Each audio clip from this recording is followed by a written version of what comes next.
श्री स्वामी समर्थ अनुभूती या चॅनलमध्ये आपलं स्वामीमय असं स्वागत आहे। जर चॅनलला सबस्क्राईब केलं नसेल तर लगेच सबस्क्राईब करा की जेणेकरून येणाऱ्या नवीन व्हिडिओचे नोटिफिकेशन तुम्हाला सर्वात पहिले मिळतील। जर नवीन स्वामी सेवेकरी असतील, स्वामी भक्त असतील तर त्यांनी आपल्या चॅनलला सबस्क्राईब करायला विसरू नका। जर तुमचे असेच काही स्वामी अनुभव असतील तर मी दिलेल्या नंबरवर तुम्ही मला नक्की व्हॉट्सअप करू शकता। तर बघा, उद्या आहे अमावस्याच्या दिवशी आपण या जर प्रभावी सेवा केल्या तर आपल्या घरामध्ये जी काही वाईट बाधा असते, कोणी करणी केलेली असेल, वाईट दोष असतील, नजर दोष असतील, नकारात्मक शक्ती असेल, काहीही असू द्या, तुम्हाला वाटत असेल की याला भूत पिशाचं बाहेरचं काहीतरी झालेलं आहे, काय असं काहीही मनात असू द्या, तुम्ही ही जर अमावस्याच्या दिवशी प्रभावी सेवा केली तर जो कोणी अमावस्या पौर्णिमेला पण ज्याला त्रास होत असेल तर त्या दिवशी घरात जर या ग्रंथाचं पठण केलं तर तुमच्या घरामध्ये या गोष्टी परत त्रास द्यायला येणार नाहीत। त्याच्यामुळे हा व्हिडिओ तुम्ही शेवटपर्यंत बघा की तुम्हाला कोणत्या ग्रंथाचं पठण करायला पाहिजे। तर बघा, 40 अध्यायी हा ग्रंथ, हा नवनाथ ग्रंथ दिव्य ग्रंथ आहे आणि मोठा ग्रंथ आहे। त्या ग्रंथाचं पठण ज्याला 9 दिवसाचं पारायण करणं शक्य नाही आहे त्यांनी आपल्या दिंडोरी प्रणीतचं 900 श्लोकीचं नवनाथ भक्तिसार ग्रंथ आहे, त्या जर ग्रंथाचं आपण पठण केलं तर तो ग्रंथ इतका दिव्य आणि अनुभवी ग्रंथ आहे, खूप छान असा ग्रंथ आहे। त्या ग्रंथाचं एका दिवसामध्ये एक पारायण तुम्हाला करता येतं, 2 ते 3 तास लागतात, पण तो ग्रंथ वाचल्यावर इतके अनुभव येतात। ज्या क्षणाला तुम्ही त्या ग्रंथाचं पारायण कराल त्या क्षणाला तुमच्या घरातून जी काही वाईट बाधा असते, जी काही वाईट शक्ती असते, कोणी नजर दोष केलेला असेल, काळी जादू केलेली असेल, करणी बाधा केलेली असेल, ते त्या क्षणाला तुमच्या घरातून निघून जाण्यास मदत होते। बघा, 9 दिवसाचं पारायण करणं ज्यांना शक्य होत नाही त्यांनी 1 दिवसाचं हे पारायण तुम्ही करू शकता। 3 तासात एका बैठकीत जर तुम्हाला 3 तास बसून करता येत असेल तर तुम्ही ते करा। जर शक्य नसेल तसंही तर तुम्ही टप्प्याटप्प्याने ते अध्याय वाचू शकता।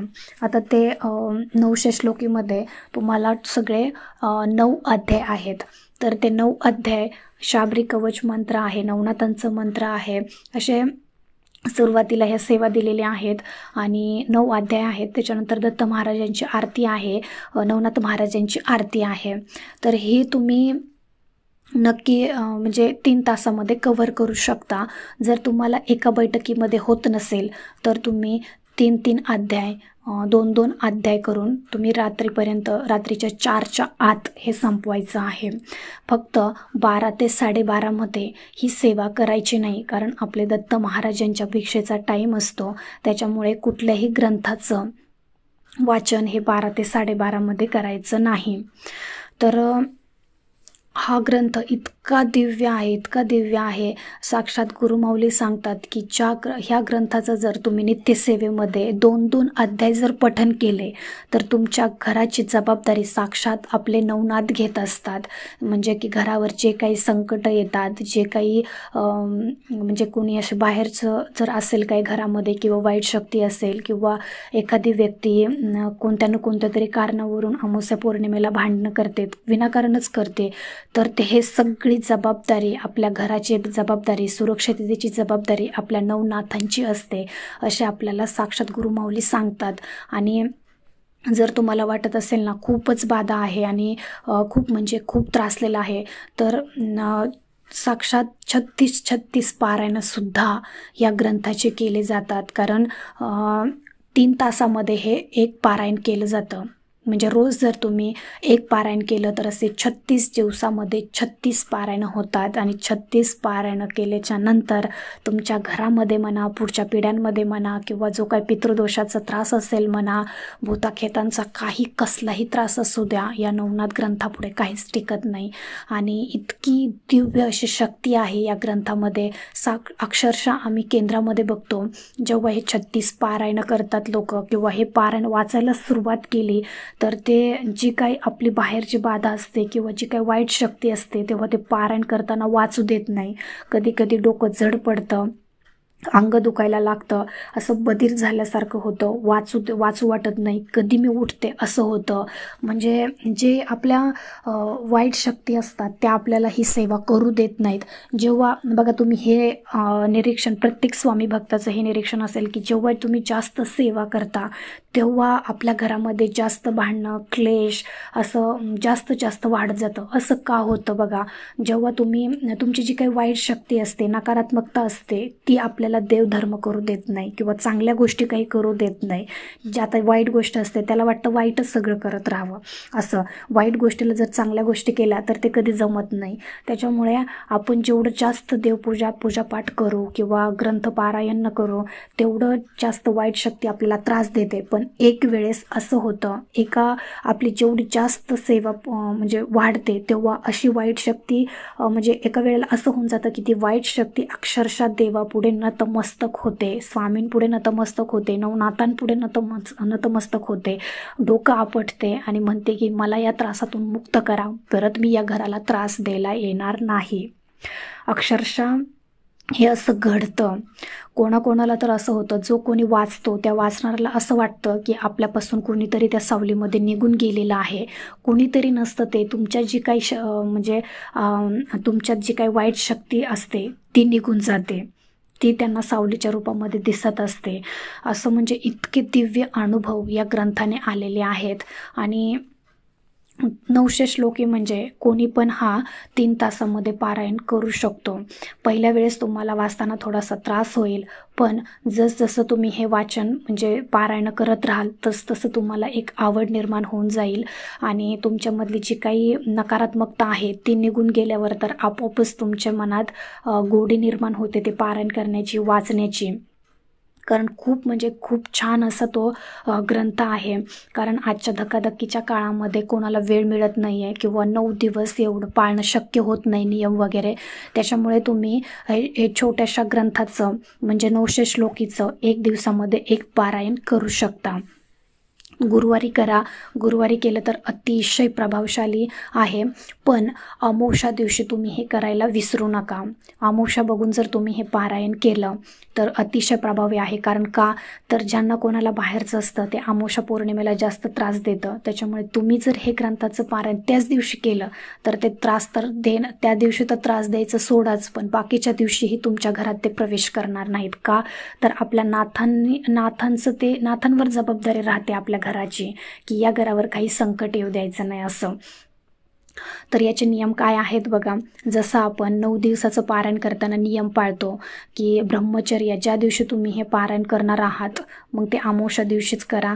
त्या दिवशी पण तुम्हाला ब्रह्मचर्याचं पालन करायचं आहे. कोणाचं परान्न खायचं नाही, कोणाच्या घरचं अन्न खायचं नाही आणि कोणाच्या घरचं पाणीसुद्धा प्यायचं नाही त्या दिवशी. 1 दिवस एवढं करायचं आहे. त्याच्यानंतर वर्ज्य काय करायचं तर कांदा लसूण वर्ज्य करायचा. कांदा लसूण खायचा नाही, डाळी खायच्या नाहीत, फक्त पोळी भाजी साधं आपलं काहीतरी खायचं आणि एक धान्य खायचं. चपाती तर चपातीच खा, भाकरी तर भाकरीच खा, असं फक्त 1 दिवस पाळायचं. 1 दिवस पाळायला किती लागतं.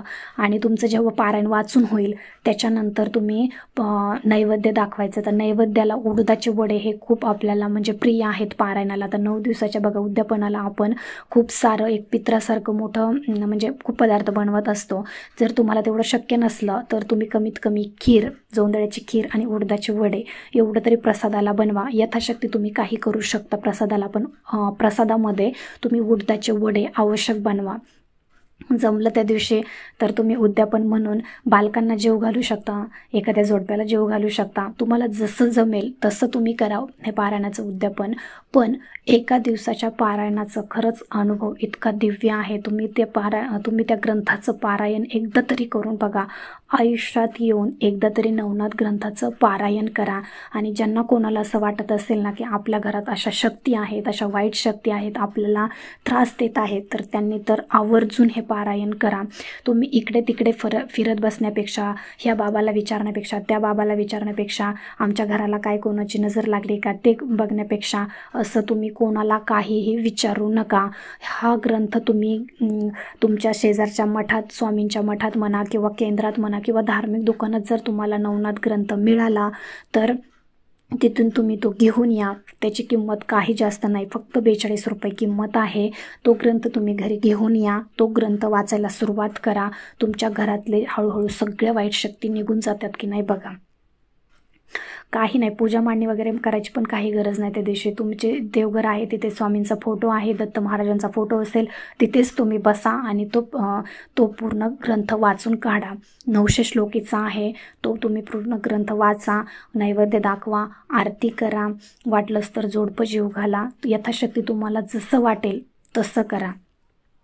फक्त वाचायला सुरुवात करा आणि बघा तुमच्या घरामध्ये काय वाईट शक्ती राहते की नाही.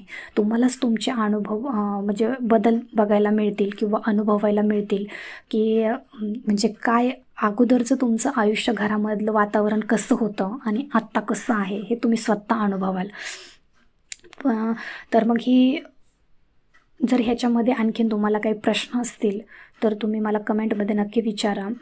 मी रिप्लाय देण्याचा नक्की प्रयत्न करेन. जर ही छोटीशी माहिती तुम्हाला आवडली असेल तर मला कमेंटमध्ये कमेंट करून सांगा. आवडली असेल तर जास्तीत जास्त लोकांपर्यंत शेअर करा. चॅनलला लाईक आणि सबस्क्राईब करायला विसरू नका. भेटूया अशाच एका नवीन व्हिडिओसोबत. तोपर्यंत सर्वांना श्री स्वामी.